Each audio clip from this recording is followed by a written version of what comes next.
Saturday nights at 11:30 p.m. on Channel 31. You're watching WAAY-TV, Channel 31 in Huntsville, the one more people watch for news than any other station. Now, live, 31 Eyewitness News with Don Phelps, Heather Burns, Gary Dobbs' Eye on Weather, Bob Labbe with sports, and news from the Shoals Bureau. This is 31 Eyewitness News, the clear choice. Tonight on Eyewitness News, what would a new year be without some fresh faces? You'll see Huntsville's first baby of the year. There are some new laws in 1988, from what you might expect to the bizarre. And before we leave 1987 completely behind, we'll look back at another of the top stories of the year. Happy New Year, everyone. I'm Heather Burns. Don has the night off. Topping our news, it appears the Tennessee Valley rang in the new year safely.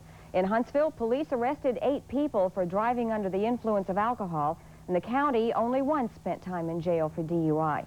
Ann Forgy of Mothers Against Drunk Driving says their free cab ride home for partygoers was a big success. In 1 hour alone, the area's cab drivers took more than 40 people home safely who had had too much to drink. At one point, so many people called home for rides that a cab wait was over an hour. Meanwhile, nationwide, 156 people have been killed on the roadways this New Year's holiday. In Alabama, 5 have lost their lives.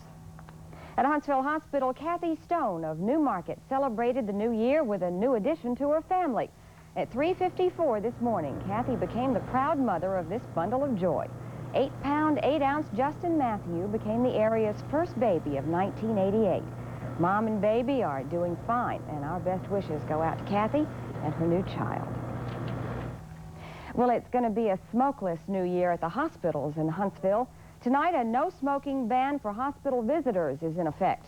As Nancy Dearmin reports, Humana, Huntsville, and Crestwood hospitals are laying down the law. The ashtrays are gone, and so are the smoking areas. If you want to smoke in Huntsville's hospitals, you have to do it outside.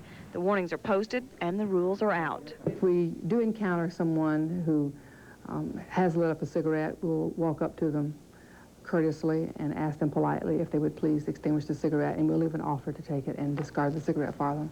The Madison County Medical Association and all 3 hospitals have been working together on the project since the 1st of 1987, and in December they banned employee smoking. The steps are moving forward, and that we're glad to see the cooperation among all 3 hospitals as far as taking this step forward that we're now doing to create a tobacco-free environment. The ban doesn't affect patient smoking yet. The Medical Association will be discussing a patient non-smoking policy that could possibly be in effect by February or March. Obviously, we'd like to have a total ban on smoking, but I think from a practical point of view at this point, we still need to decide what's going to be the best way for patients who don't have the choice of leaving the hospital. The Medical Association and hospital administrators are working together toward a cleaner and healthier public environment. In Huntsville, Nancy Dearmin, 31 Eyewitness News. Many hospitals are going smokeless, and many airlines are as well. The new year is bringing in lots of new laws and regulations all over the country. Tonight, Amy Witte takes a look at some of the more interesting new laws of 1988. Those planning to get married in Illinois or Louisiana will have to take an extra test before getting their marriage license. Starting today, both states require couples who plan to tie the knot to take an AIDS test. The Illinois law requires that both parties be told of the results and be counseled on how to reduce the spread of AIDS. Neither state will ban weddings if tests are positive. Smoking will be loading in the middle. Smoking passengers.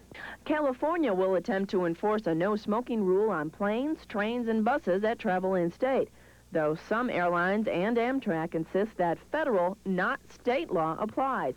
However, Continental, United, and Delta say they will obey the new law. While the California law starts today, April 23rd, a nationwide no-smoking ban will take effect on all plane trips under 2 hours. Drivers suspected of being drunk stand to lose their licenses on the spot under new laws started today in Arizona and Wisconsin.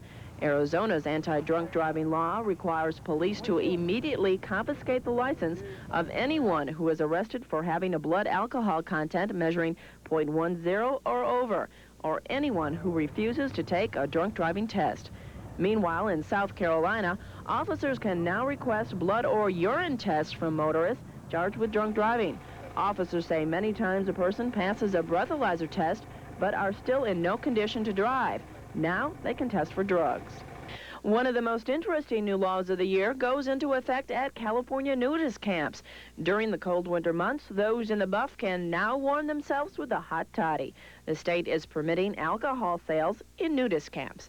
And that's just some of the new laws for 1988. Amy Witte, 31 Eyewitness News. When we come back, I'll look at one of the top stories of 1987. Liz Hurley will review the first year in office for Alabama's first Republican governor in more than 100 years. That I will support the Constitution of the United States. That I will support the Constitution of the... Attention!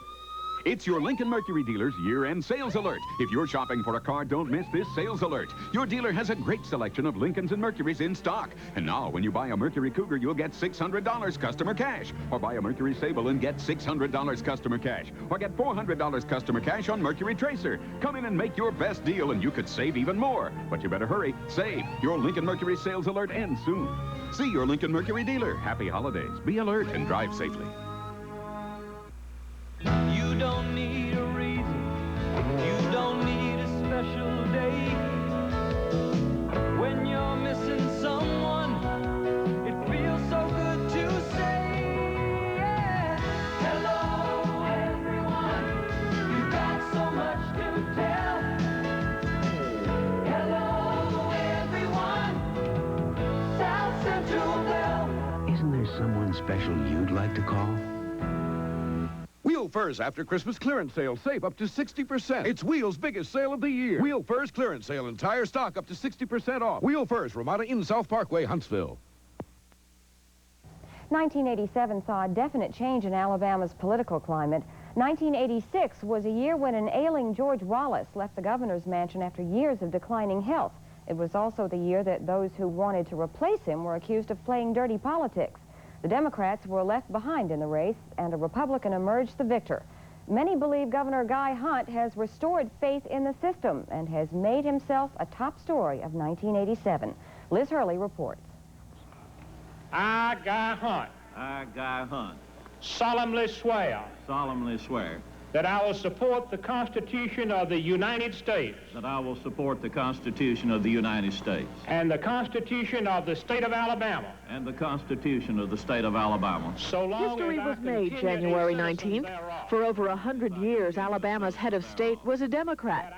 But this day, a Republican, a primitive Baptist minister from Coleman County, would take the helm. Help me, God. Congratulations to you. Congratulations. One of Hunt's top priorities was to bring the government to the people. He wanted to get them involved, and he did.